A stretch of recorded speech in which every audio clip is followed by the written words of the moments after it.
समस्त को प्रभु यशों नाम तथा यीशुकृष्ण नाम मु धन्यवाद दिए। आसतु आज आम मैंने प्रातकाल दिवस मध्य किसी आम वाक्य आलोचना करवा जहाँकि जौन 12 पर्व 26 पद।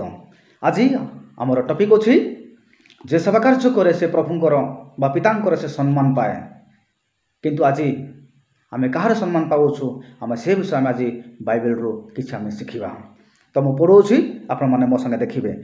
कहीं जब मोहर सेवक तेबे से मोहर अनुगमन करो आउ मु जोठारे थाए मोहर सेवक मध्य सेठारे रहिबो। कहीं जब मोहर सेवा करे तेबे पिता ताहाको सम्मान देबे। प्रिय मोर प्रभु दास एवं दासीगण बापा माँ भाई भौणी पुओ झियो माने आसतु जदि आज आम मैंने प्रभुंकर सेवक तेबे आम कौन करवा प्रभुंकर अनुगमन करवा आमनकर आवश्यकता।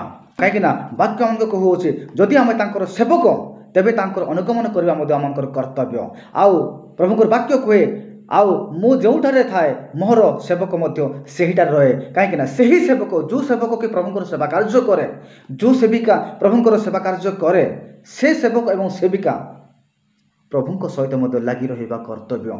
कहीं वाक्य कहे मोहर सेवक मोहर अनुगमन करो एवं से सेवक मु जोठारे रहिबी से मध्य मोठारे रहिबा आवश्यकता होछि। आ जो सेवक प्रभुंकर अनुगमन करे एवं प्रभुंक सहित लगी रुहे से ही सेवक को पिता सम्मान देवे बोले लिखाई जहाँकि तल पद लिखाई कहीं जब मोहर सेवा करे तेबे पिता ताहाको सम्मान देवे। आज आम सम्मान पाऊँ मंडली मध्य, आज आम सम्मान पाऊँ गाँ गहली रे, आज आम सम्मान पाऊँ निज सहर मध्य, आज आम सम्मान पाऊँ विदेश मध्य, किंतु लोक मध्य आम सम्मान पाऊँ।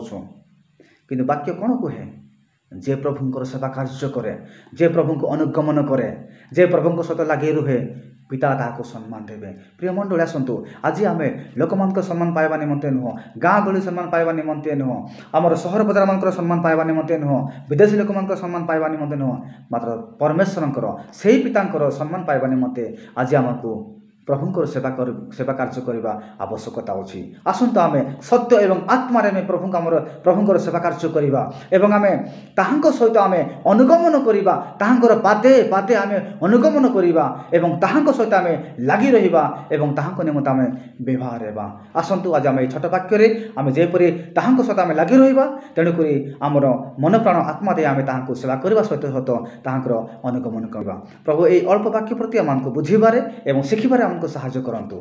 आमेन।